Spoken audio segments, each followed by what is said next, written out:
우리가 이 대화를 나누다 보면은 그야말로 비호감인 사람이 있죠.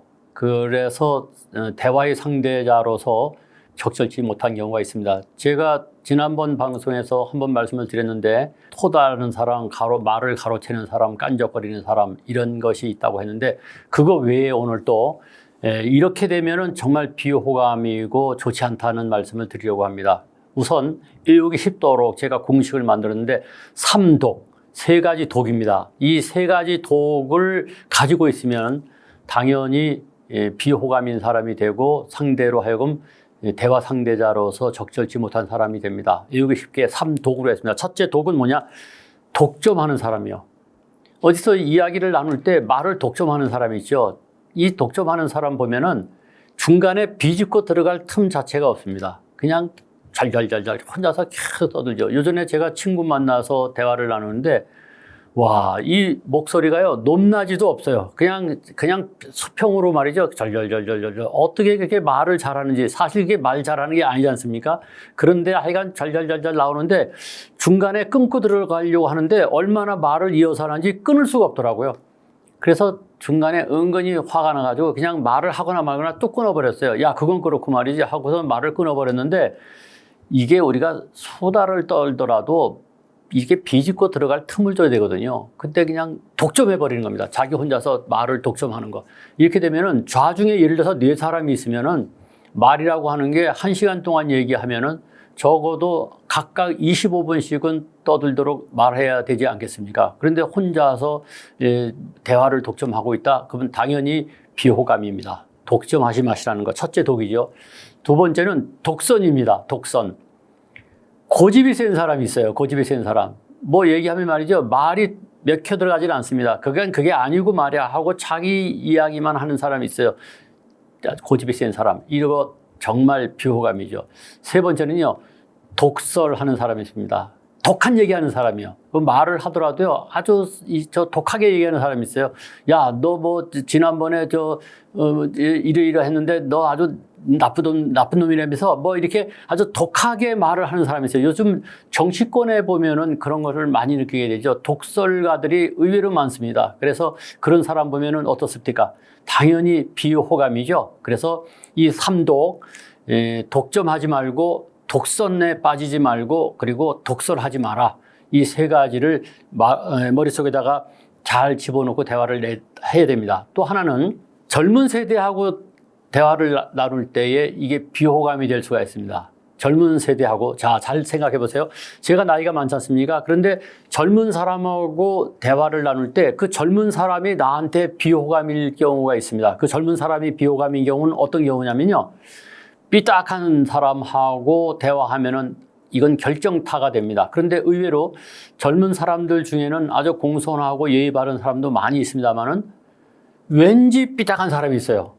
표정부터 삐딱합니다. 이 받아들이는 것이 아니라 들이받는 겁니다. 마음속으로 들이받고 있는데 그것이 표정으로 그대로 드러나죠. 그래서 삐딱하게 말하는 사람이 젊은 사람이 고쳐야 될 가장 으뜸되는 비호감의 주된 테마입니다. 그러니까 삐딱하지 마시라는 거. 다음 두 번째는 뭐냐면은 이제 나이 든 사람, 꼰대가 젊은 사람에게 비호감이 되는 경우가 있는데 그 비호감이 되는 것을 제가 6글자로 만들었으니까 특히 지금 꼰대라고 생각되시는 분들, 나이가 드신 분들은 이 6글자를 마음속에 꼭 담아두시면 됩니다. 참갑이나 주소. 참갑이 달라는 겁니다. 참갑이나 주소. 어떻게 기억하기 쉽죠? 참갑이나 주소. 이 6개 때문에 비호감이 됩니다. 참은 뭐냐? 참견하는 겁니다. 이 나이 든 사람들이 젊은 사람한테 그건 그렇게 하지 말고 말이야. 이렇게 자꾸 참견하죠. 이번에 어떻게 결혼을 언제 할 것이냐?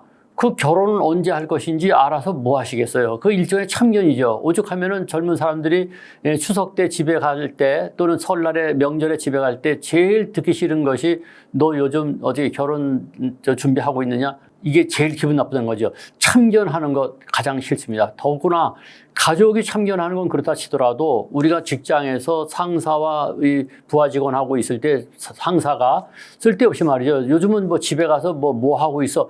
이게 신세대는 받아들이기가 아주 어렵습니다. 그래서 절대로 참견하지 말라는 거. 가는 뭐냐? 가르치려고 하는 거예요. 야, 그건 그렇게 하는 게 아니고 말이지. 야, 이게 말이죠. 왜냐? 나이 든 사람은 아는 게 아무래도 좀 많지 않습니까? 지식과 기술이 많다는 게 아니라 살아온 세월이 있다 보니까 이 세상 물정에 대해서 아는 게 있죠. 그러니까 자꾸만 그것을 내세우려고 합니다. 우리가 바둑이나 장기를 둬봐서 알지만 옆에서 보면 보이잖아요. 이 보이는 것을 젊은 사람은 나이 든 사람한테 가르치려고 못하죠. 그러나 나이 든 사람은 자꾸만 그것을 가르치려고 합니다. 그러니까 비호감이 되죠. 참가, 비는 뭐냐? 비난하는 겁니다. 대개 나이 든 사람이 젊은 사람에게 특히 상사가 부하 직원에게 이 가르치려고 할 때는 좋은 뜻에서 가르치는 게 아니라 이 사람아 그건 그렇게 했으니까 안 되는 거야 이렇게 비난하기 위해서 가르치려고 하는 경우가 많죠. 이거 비호감입니다. 참가, 나는 뭐냐? 나 때는 말이야. 이렇게 얘기하는 거. 이거 비호감이죠. 라떼 화법이라고 하죠. 그래서 절대 나 때는 말이야. 이 얘기 하지 말라는 거. 참가, 주는 뭐냐? 주절주절 말이 긴 거. 이거 비호감입니다. 그 다음에 소는 뭐냐? 소리를 높이는 것.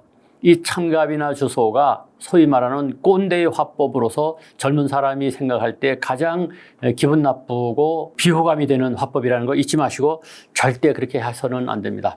오늘 여기서 한 가지 아주 확실하게 우리가 마음속에 담아둘 것은 비호감 중에서 가장 나쁜 것이 뭐냐면 험담하는 겁니다. 험담하는 것. 이게 사실 뒤에서 남을 씹는 거 기분 좋죠. 왜냐, 내가 이 인생사의 심판관이 된 것 같이 남을 말이야. 그 친구 말이죠. 어쩌고저쩌고 얘기하는데 이게 버릇입니다.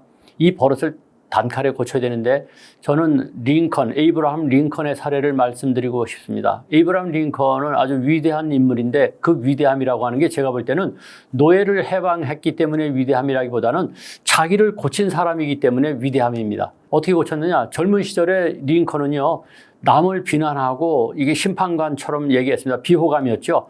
그런데 어느 날 실즈라고 하는 정치인을 갖다가 씹고 다녔어요. 그런데 그것이 귀에 들어갔습니다. 그래가지고 실즈가 결투를 하자 해서 둘이서 결투를 하게 됐는데 그때 목숨을 건 결투를 했으면 링컨이 죽었을 수도 있고 그렇게 됐으면 역사가 바뀌었을 겁니다.